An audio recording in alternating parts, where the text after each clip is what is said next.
Sorry folks, some of you might be wondering where the hell ATO's been. Well, let's get a line into the water. I got a little bit of gear to show you today, and we'll get into it and you'll find out where I've been.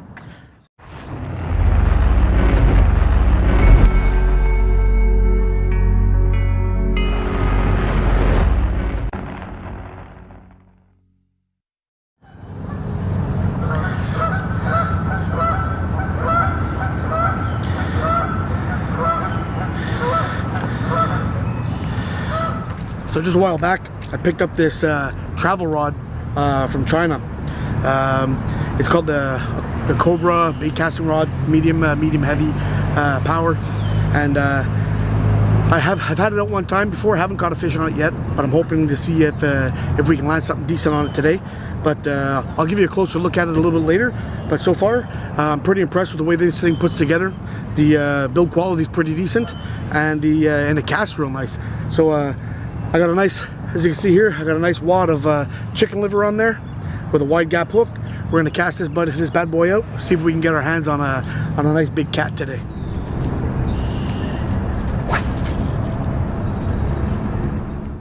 Sorry guys, we got the line out today. We're hoping to catch onto a good catfish, but I don't know if you can see him behind me here. There's a house right in behind me across by those trees. And it seems to be right on the water line, and that's because it was actually underwater not too long ago. We've had some major flooding in our area. In this area where I'm at right now, the water is about 3 or 4 feet away from my feet, but normally it goes that way about 10 or 12 feet, and then it drops down by 6 feet. And I'll attach a clip right here. You can see Logan and I walking around here catching crayfish in this very spot at normal water levels, but they're not anywhere near normal right now, and they've actually gone down quite a bit. I'll show you some of the area here a little bit later, and you'll see how bad the water's been and how far it's gone down. But we'll see if we can catch a fish here first, and then I'll show you some clips of some of the areas that I've been in where the water's been real high, and some of the damage it's caused.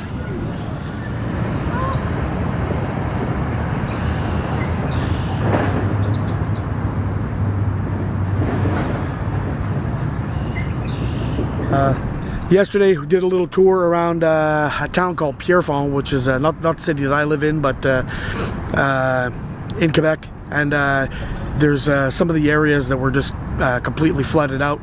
They had to build these levees all along the water and the shores. Some houses have been completely destroyed, flooded right out. And anyway, all this problems with the weather, with work, and with with the flooding and pepper sauce season starting has kept me away for the last bit. I haven't been able to get out at all, not even pick up my camera, to be honest. But this year it actually got really bad. One of the areas, in an area called the Chute Belle, or Belle Falls in English, the dam was built back in the day for a 1,000-year flood, and turns out this year the water went right over the top of it. They had to evacuate a bunch of towns in the area along this water, the Rivière Rouge, and it got really dicey for a while. They were afraid that if the dam did happen to let go, this giant bucket of water would just flow right down the river, dump into the Ottawa River, and pretty much flood everything all the way down. It was a terrible scenario. I'm glad it didn't pan out that way, although the falls still are pretty high. The dam there is still pretty high, and just the danger still there, but it's not as bad as what they thought. They even had to shut down a bridge going from the island of Montreal off island because the water level was just under the bridge. It was really sketchy. But here we are, no worse for wear, and hopefully the water just goes down from now on, and the rains can stay away for a couple of days and let this water just back right the hell up, because man, it was getting sketchy.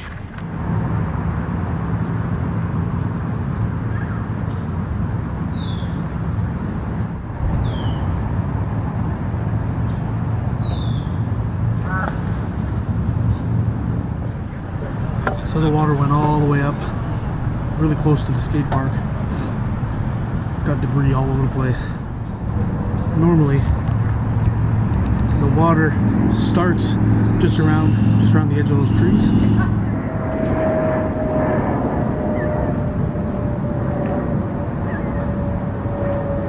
Enough of all the sad talk.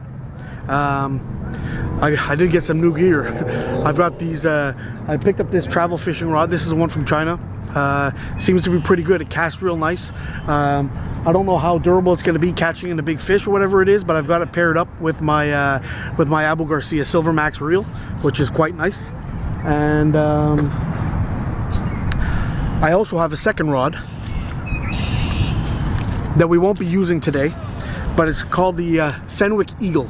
Comes in this little tube, nice and small, reasonable size to stick on the side of a backpack.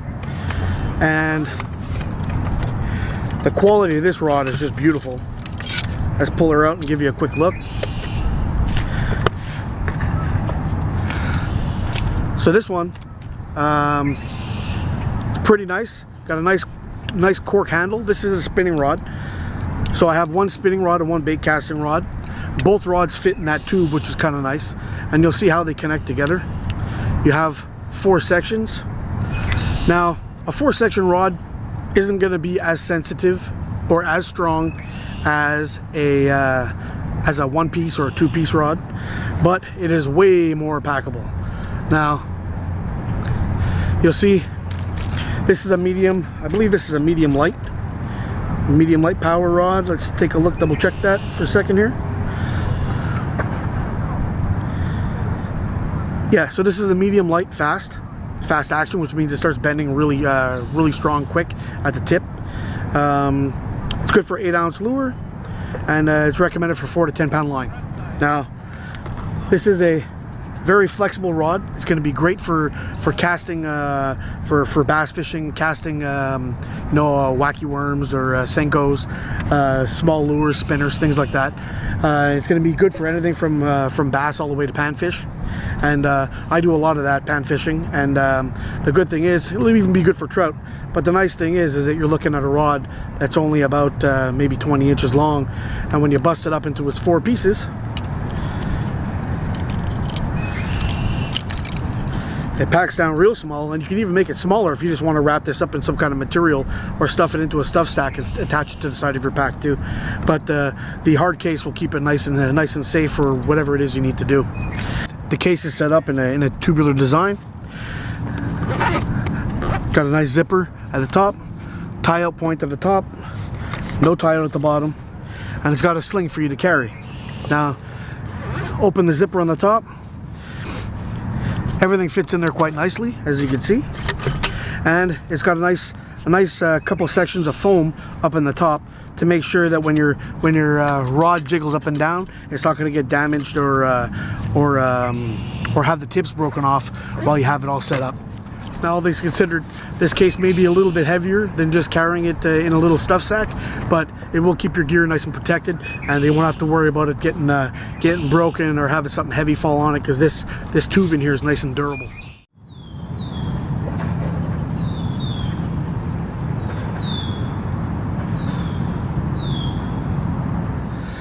Well, no fish seem to be biting around here, so I'm going to head on down this way a little bit more. We're going to see if we can get onto a fish at another spot that I've never fished before. But while we're over there, I'll show you my new haversack from the Hidden Woodsmen. So here you go, guys. It's my new Hidden Woodsman haversack. At first, I wasn't sure. This is one of the only colors that they had on special was this gray, and I wasn't sure how I was going to like it, but now I actually love it. It looks great with the black webbing. I use it actually going back and forth to work, carry my lunch in and all my little knickknacks and my phone and my keys and all that stuff, keep it in my office. Good way to keep all your gear together. But one of the best things about this thing is, I believe it's 500 denier on the outside. I may be wrong, but I believe it's 500 denier Cordura nylon on the outside. The webbing, the buckles, the stitching, everything to do with this pack is all sourced and made in America. All of it, which is really cool. Malcolm really has his quality control down pat, and you're getting great quality stuff for a very good price that's going to last you for the rest of your life. A couple of things I like that a lot of other companies don't do is I used to have one of those Pathfinder haversacks, and the strap on it wasn't adjustable. Now, depending on where you want your bag to hang or how much load you have into it, you may want to adjust the height of your pack. And this has, again, a webbing keeper, generous amount of webbing. I'm a big boy, so I needed a little bit of extra strap. The 2-inch strap on there keeps the strap from cutting into your neck or into your shoulder when you're doing it. Makes it nice and comfortable. He added a nice grab handle to this, which I like. So getting in and out of the car is just a quick grab, and you can pull it, stick it into your, grab it onto you, carry it out of the car, move it around real quick without having to put the strap on. Right on the back side, it's got this nice little axe sleeve here. You can use it as an axe sleeve, or if you have a Moro style knife that has like the little plastic clip, you can just put the knife on the inside and clip it on to the outside, and then you're pretty much good to go, which is kind of nice. On the sides of the pack, both sides of the pack has these molly webbings. Both these molly webbings have are great for attaching pouches. I actually do have 2 pouches on order. I ordered them today. It's a birthday present to me. So I've got two small black pouches to attach to the outside of this pack. I'm gonna put one on each side for carrying some other stuff, my little bits of survival stuff that I like to keep with me on a day-to-day basis. But there you go. And we'll open this up. Oh, also the tie down in the front on the buckle. It also has one of those keepers with some extra stuff in case you want to attach a bedroll to the bottom or under the top flap. It's there for you if you need it. Front part of the bag, front pouch, you can see the whole size of it here. It has a nice zipper, high quality zipper, fits on there. You can put all your things that you really don't want to lose and protect, stick them into that little pouch. That'll work just fine.